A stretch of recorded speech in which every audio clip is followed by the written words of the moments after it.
Assalamualaikum warahmatullahi wabarakatuh. Selamat pagi menjelang siang semuanya. Perkenalkan nama saya Anjab Akmal Syaroni. Saya staf divisi gastroenterohepatologi FKUNSRI RSH Palembang. Kalau tadi Dr. Suyata dia mencerita tentang perdarahan saluran cerna, eh, non variseal dan variseal, eh, tapi lebih ke secara keseluruhan ya. Ini gimana nextnya? Nih? Mana ya? Oke, kita ini sedikit review sedikit. Jadi kalau secara definisi udah.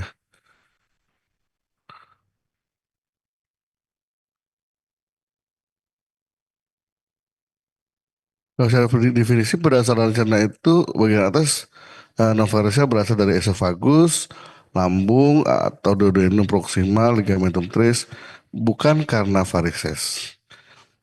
Nah, manifestasinya gejala meliputi hematemesis melena, ada hematoskezia, gejala sekunder seperti sinkop, kelelahan, dan kelemahan. Ini bisa juga terjadi.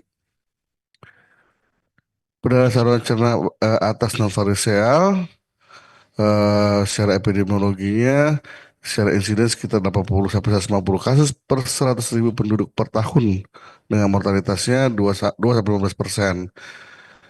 Yang paling banyak kalau non varicella itu ulcus pepticum. Paling banyak penyakit utamanya. Tahu nggak ulcus pepticum? Oh, tadi kayaknya udah dibahas ya. Ulcus pepticum. Terus dengan angka mortalitasnya 4%.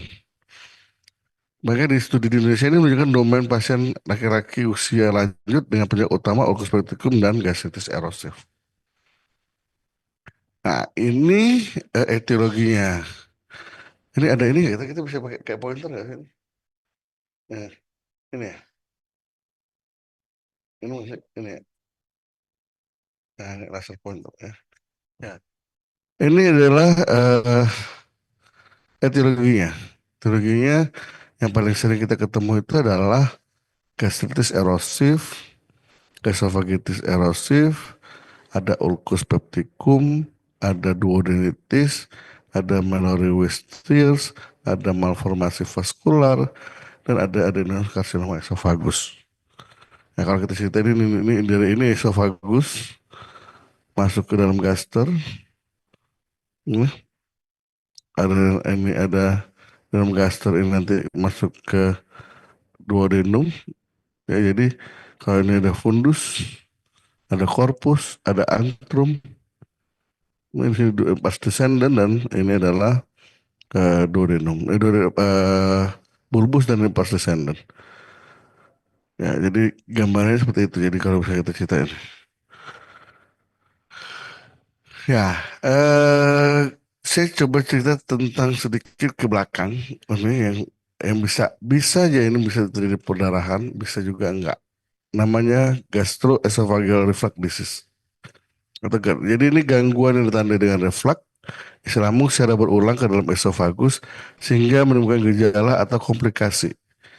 Gejalanya khas, ada gambaran heartburn disease, terbayang nggak? Jadi ada gambaran sensasi yang terbakal, itu karena regurgitasi dari asam lambung itu. Ada lagi gejala lainnya seperti ada nyeri dada, ada mual, ada disfagia, ada kembung, rasa kenyang, dan nyeri pada epigastrik atau tanpa gejala dari tipikal reflux. Penyakit ini timbul karena keterseimbangan antara paparan isi lambung dan mukosa esofagus. Jadi faktor diferensial epitel mukosa esofagus dan sensitivitas dari variseal. Ya, jadi kalau kita bilang ini, jadi gejala itu sebetulnya kan jadi ada transit lower esophageal sphincter, relaxation, itu menjadi tekanan lesnya rendah, lepas itu lower esophageal sphincter, swallow associated less relaxation, dan terjadi akhirnya terjadi straining pada periode tekanan les yang paling rendah. Nah, kalau kita gambar ini pada lambung yang normal. Jadi kalau esofagus ini ada sphincter ini dia menutup dengan sempurna kalau dia pada sehat. Jadi dia secara asam lambung dia tidak terjadi regurgitasi, tidak terjadi peningkatan asam lambung yang arus balik ke atas. Sedangkan kalau GERD ini dia terjadi adanya arus balik. Arus balik ini dia balik lagi ke atas ini, ke esofagus. Dia tidak menutup sempurna. Apa aja sih yang bisa jawabin ini? Bisa karena esofagitis. Esofagitis itu bisa kalau kita menilainya secara LA classification, LS classification kita bisa menjadi 4 derajat. Ada ada LA kelas A, B, C, D. Kalau tidak ditata dengan baik, dia bisa menjadi barat esofagus. Kalau tidak saling baik lagi, di akhir-akhirnya di ujung-ujung menjadi esofag, sorry, adenokarsinoma esofagus. Jadi keganasan dia di sini. Dia terjadi di sini. Selain tadi apa ada lagi nggak yang bisa jawab ini? Ada lagi. Namanya hiatal hernia. Dia tidak menutup dengan sempurna di sini. Dia terjadi reflux. Yang ini jadi ke atas. Karena dia tidak tutup sempurna, dia naik lagi ke atas. Makanya timbullah sensasi rasa terbakar tadi, rasa di dada, ada seperti rasa tercekik lah, ada rasa ada sering batuk lah, segala macam itu bisa jadi penyebabnya. Oke, next lagi. Ini ada diagnosis bandingnya. Kalau GERD ada namanya NERD. Kalau tadi gastroesophageal reflux ada yang namanya non esophageal reflux namanya NERD. Ya, nanti kalian bisa baca sendiri. Ada juga reflux asam lemah non asam. Tadi kayak hernia tadi akibat mekanisme hiatus yang besar. Ada insufisiensi supresi asam, ada sensitivitas reflux, macam-macam semuanya. Nah, GERD ini bisa kita nilai dengan menggunakan skor, namanya GERD-Q. GERD-Q, jadi kalau kita bisa dia hasilnya lebih dari 8, kemungkinan kita mengalami GERD. Kalau kita total sini ya. Tapi kalau bisa kurang dari 7, kemungkinan tidak menjadi, tidak, itu bukan GERD. Nah, ini adalah algoritmenya, jadi alurnya. Jadi kalau kita curiga GERD, kita nilai tadi dengan skor GERD-Q. Kalau bisa dia bukan, kalau negatif dia bukan. Terus kita nilai lagi alarm simptomnya seperti apa. Apakah negatif atau positif. Terus sampai kita bisa membuktikan ini adalah suatu GERD atau bukan. Begitu juga kalau misalnya dia refleks tipikal yang menuntut investigasi. Sama dinilai juga semuanya. Sampai kita bisa menilai ini terjadi, sampai kita bisa, oh maksudnya ini gak atau bukan. Ini disertai tanda-tanda bahaya atau tidak. Atau kita bisa memulai dengan terapi empirik atau enggak. Nanti di sini bisa dinilai. Obatnya apa aja sih? Obat yang bisa kita kasih. Obat-obat pada GERD itu yang paling yang sekarang masih kita gunakan adalah jenis PPI. Masih di konsensus masih mengatakan ini pertamanya adalah PPI. PPI itu banyak jenisnya. Ada omeprazol, ada rabeprazol, ada lansoprazol, ada pantoprazol, ada esomeprazol. Ya, bisa diberikan dosis tunggal maupun dosis ganda. Oke, tapi ada juga efektivitas terapi obat untuk GERD. Bisa menggunakan antacid, prokinetik, antagonis reseptor H2, terus PPI, dan satu terakhir adalah pembenahan. Nah, ini saya bilang tadi ada grade A, ada grade B, grade C, grade D tadi yang menurut LA classification. Jadi menurut Los Angeles classification. Jadi kalau bisa dia di let's say tadi di apa namanya di lower esophageal sphincter tadi terjadi perlukaan, misalnya ada perlukaan, ada break di situ, mucosal break namanya. Kalau dia kurang dari 5 mili, dia masuk ke grade A. Ya, kalau bisa dia berkurang dari 5 mili tapi ada beberapa bukti kolonisasi, masuk ke grade B. Begitu juga kalau dia meter lebih dari 5 mili tunggal, dia grade C. Kalau bisa lesi mengelilingi lumen, dia grade D. Gimana kita bisa tahu ini? Dengan cara pemeriksaan esofagogastroduodenoskopi dengan menggunakan alat namanya endoskopi. Tapi nama perusahaannya esofagogastroduodenoskopi. Nanti pada saat dia di perbatasan antara esofagus dengan lambung, kita stop, kita nilai. Oh ini loh, oh ini masuk grade A. Oh ini masuk grade B. Oh ini masuk grade C. Oh ini grade D. Oh ternyata dia barat esofagus misalnya, udah lebih parah lagi. Oh ternyata ini suatu keganasan nih. Ini namanya apa namanya? adenocarcinoma esophagus. Bisa aja ke situ. Nah, ini adalah beberapa manajemen refraktor. Kalau dari refraktor, ini tadi kita bisa penggunaan PPI tadi, ya. Ini bisa dibaca sendiri. Ini ada gejala ekstra ekstra esophagus. Ini gejala ekstra esophagus. Nanti kita bisa nilai sendiri. Kalian bisa baca. Selanjutnya kita mengenai gastritis. Gastritis itu kalau kita diemin dia habis suka hilang habis kita. Gastritis ini merupakan peradangan pada mukosa lambung yang terbukti secara histologis. Meskipun ketika pasien tidak memiliki gejala dan terlepas dari komplikasi.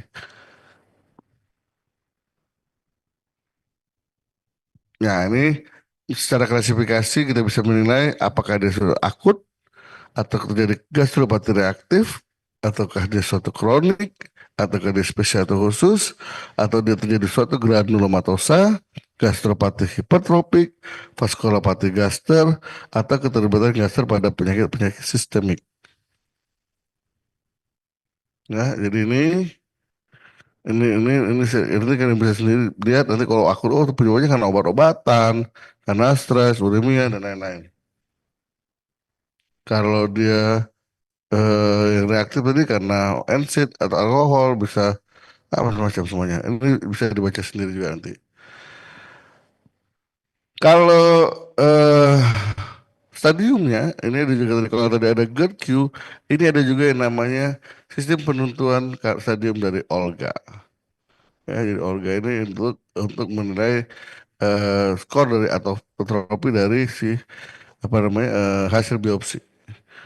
Ini dia dengan menggunakan dengan menggunakan alat tadi endoskopi tadi pemeriksaan ini. Itu di biopsi dilihat skornya. Ini masuk ke stage berapa? Mau melihat dia ringan sedang berat. Ya, ini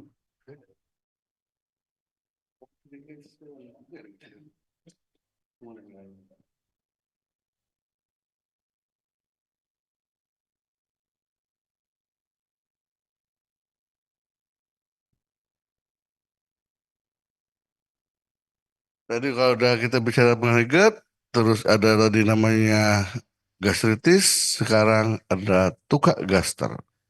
Tukak gaster atau tukak peptik, ulkus peptikum. Tukak gaster jinak adalah suatu gambaran bulat atau semi bulat atau oval. Ukurannya lebih dari 5 mili kedalaman 5 milimeter dan kedalaman sub mukosa pada mukosa lambung akibat terputusnya kontinuitas atau integritas mukosa lambung. Tukak gaster ini merupakan luka terbuka dengan pinggir edema disertai indurasi dengan dasar tukak yang tertutupi oleh debris. Tadi Pak Dokter Suyata tadi udah bahas mengenai Forest, ya. Ada Forest satu, ada Forest eh 1A, 1B, 2A, 2B, Forest 3 itu hanya untuk menilai apakah perlukaan ini masih aktif berjalannya atau tidak. Itu dari untuk menilai itu. Nah, dengan tukar ini jadi kita bisa menilai juga di sini kapan ini lokasinya dari mana, hubungan dengan hasil tukar politik seperti apa. Ini bisa dinilai. Penyebabnya apa? Paling sering adalah obat-obatan, rokok, pada masanya PPOK, sirosis, gagal ginjal kronik, itu bisa semua ini. Yang paling sering adalah pemberian OINS. OINS ini obat-obat dengan antiinflamasi. Ya, ini bisa menyebabkan terjadi suatu inflamasi, akhirnya dia menjadi defensif, dan terjadi tukar peptik, dan terjadi agresi berikan HCl dan pepsin. Bisa juga terjadi Helicobacter pylori. Dia tidak melalui ini lagi, tidak melalui agresi segala macam ini. Dia langsung terjadi suatu inflamasi. Helicobacter itu serem itu di situ, pylori ini. Stres. Stres ini bisa terjadi karena proses inflamasi, defensif, bisa terjadi karena agresi peningkatan ini, atau pepsin. Ini keunikan-keunikannya nih. Jadi dari OAs, dari Helicobacter, bisa karena stres atau agen ulcerogenik, yang paling serem adalah ini, Helicobacter pylori. Dia bisa aja langsung kemana-mana. Nggak mau.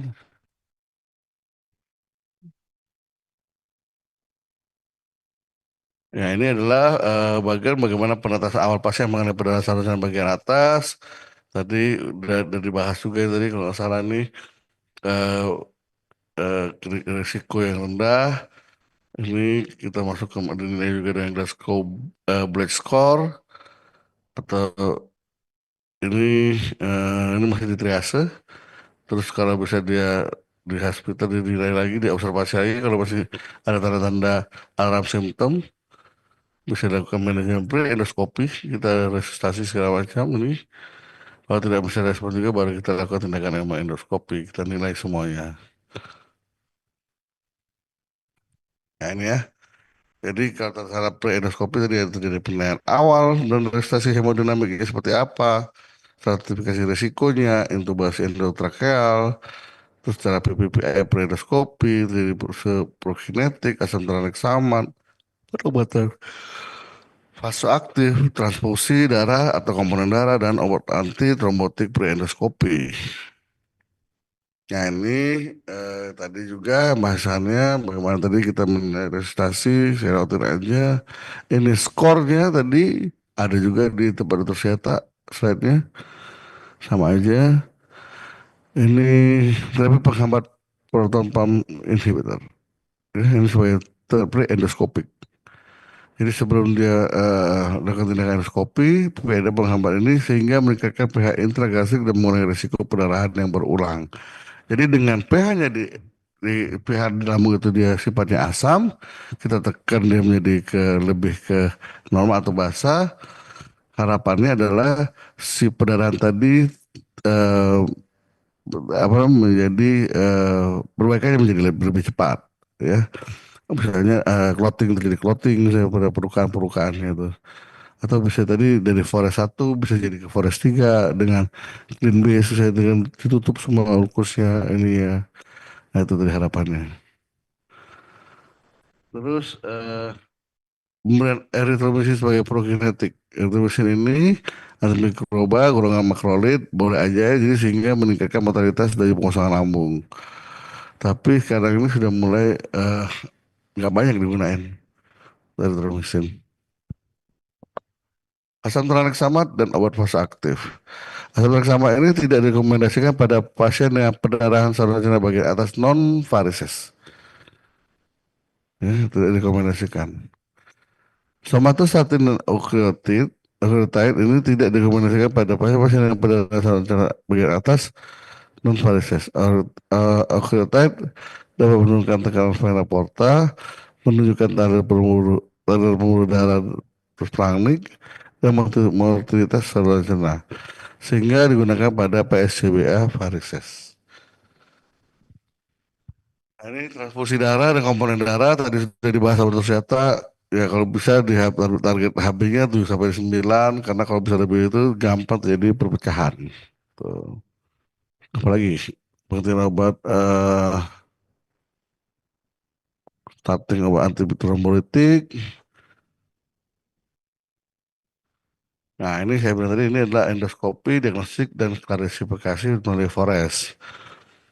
Kalau bisa terjadi perdarahan, misalnya, sebaiknya endoskopi dilakukan dalam 24 jam setelah pasien stabil. Dapat disesuaikan dengan kondisi pada kasus klinis. Nah, ini adalah klasifikasi tadi yang saya bilang tadi. Kalau misalnya dia klasifikasi eh, Forest 1A, dia Sputnik, dia darahnya itu nyemprot. Kalau dia B, ada rembesan, jadi tapi dia rembes aja darah di mukosanya. Yang 2A ada Facebook pembuluh darah yang tidak berdarah. Kalau 2B ulkus dengan muka heran dan 2C ulkus yang milik pemerintasi adalah 2C dengan milik pemerintasi dasar dan yang tiga adalah ulkus berdasar bersih atau clean base. Nah, ini adalah gambaran forest score ya. Ini ini sangat penting di kami untuk di Gasu sebagai apa namanya dasar untuk menggagas suatu diagnosa. Ini terapi hemostasi endoskopik, jadi bisa menggunakan elektrokoagulasi, bisa menggunakan jaringan injeksi sklerosan nih bisa. Jadi pada masa-masa bleeding kita bisa disuntik dengan adrenalin, bisa juga dilakukan dengan hemoklip, dijepit, bisa juga di hemospray, di spray dia berat ini untuk menyedot perdarahannya. Jadi macam-macam teknik untuk menghentikan perdarahan menggunakan tindakan endoskopi dan alat endoskopi. Kalau dia terjadi perdarahan berulang,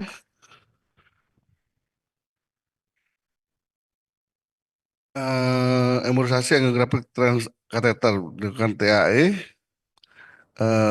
kalau bisa masih gagal, maka tindakan pembedahan. Ini post endoskopi di TPI selama 72 jam, masih gak pernah mulai. Oke.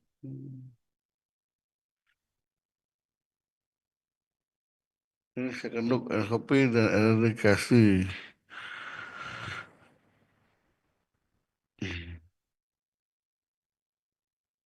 Iya, ini hanya dipertimbangkan pada pasien-pasien risiko tinggi perdarahan berulang dan tidak dilakukan rutin secara efektif dan terbatas. Ini dikasihnya H. pylori, ini saya nggak suka tadi. Ini pylori.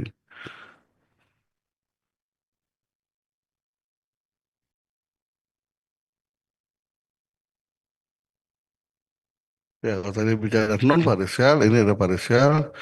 Ya, tadi sebagian besar sudah dibahas oleh Dr. Siata. Ini hanya mengulang-ulang sedikit. Ini hipertensi porta. Eh, Tadi dibahas Dr. Siata udah hipertensi porta.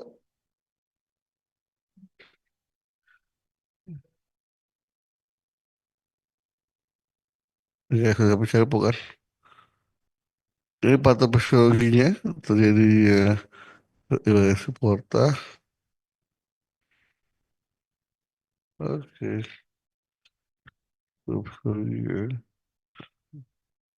Ini adalah perusahaan pasif biomarker dan modalitas penceritaannya.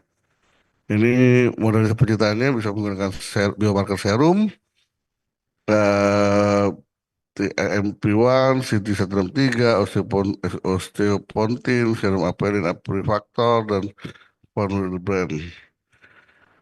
Ini macam-macam nih. Nah, ini ada modalitas pencitraan juga bisa menggunakan USG abdomen, bisa dengan Doppler, dan pemeriksaan darah serosis area darah, penggunaan MRI dan CT scan untuk mendiagnosis komplikasi perubahan morfologi. Nah, misalnya ini eh apalagi MRI CT scan. Oke, ini pemeriksaan pasif. Kalau tadi kalau tadi kalau ini invasif ya, nah ini jadi bisa mengukur tekanan portal, bisa dengan HPVG, bisa juga dengan endoskopi. Atau kita bilang tadi EGD, esophagogastrodialysis, esophagi.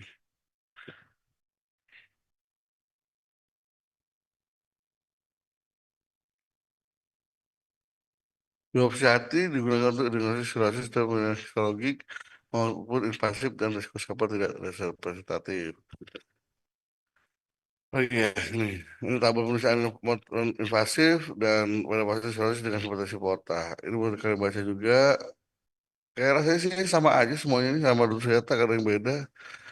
Ya, ini tadi yang octreotide, somatostatin, teripresin. Itu tadi udah dibaca juga, dibahas juga sama ternyata. Oke,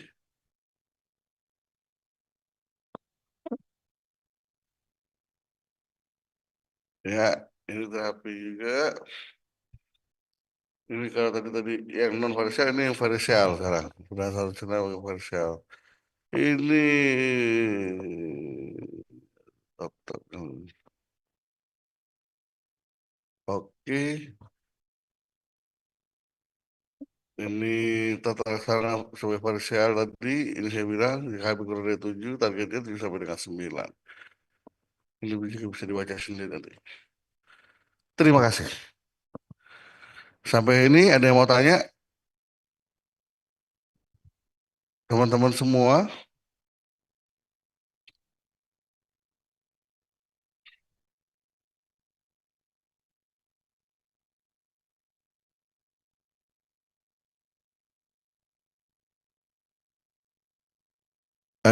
Kalau nggak ada tanya, alhamdulillah.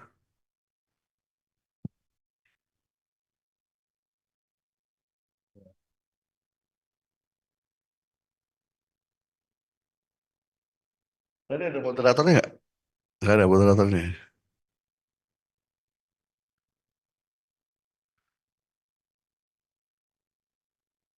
Apa? Ada? Nggak ada moderatornya. Kalau nggak ada, kita tutup ya, Meta ya, Metia ya. Setuju Metia? Aku panggilnya apa? Nur atau Sakibah? Metia. Susah makanya Metia. Nur aja deh. Kan cahaya. Oke. Nur, selesai ya Nur kita? Ya. Itu Hanif gimana menurut Hanif? Setuju nggak Hanif? Hanif dan Ifat.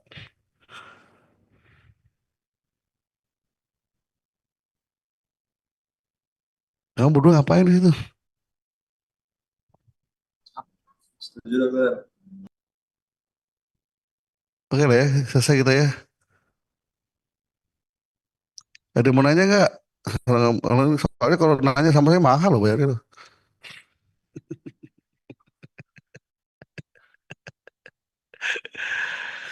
Kata Nur udah selesai cukup. Menurut Hanif sama Ifat gimana? Setuju nggak? Setuju dokter. Setuju dokter. Wih, keren gitu dong. Yang kompak dong berdua. Ya, ada lagi? Habis? Najwa, gimana Najwa? Setuju? Najwa gak kelihatan mukanya Najwa. Najwa. Itu langsung nongol semua tuh. Oke deh.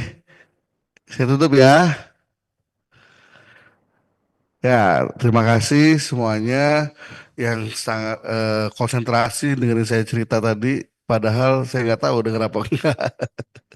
Mudah-mudahan denger lah ya. Saya yakin dari 100% peserta ini ada 99,9% yang dengerin saya. Sisanya main game. Oke ya. Nah, oh ya di Google Form ada tulisan tadi ya sekalian. Nanti dikirimin sama kakak ini ya, ini Google Form ya.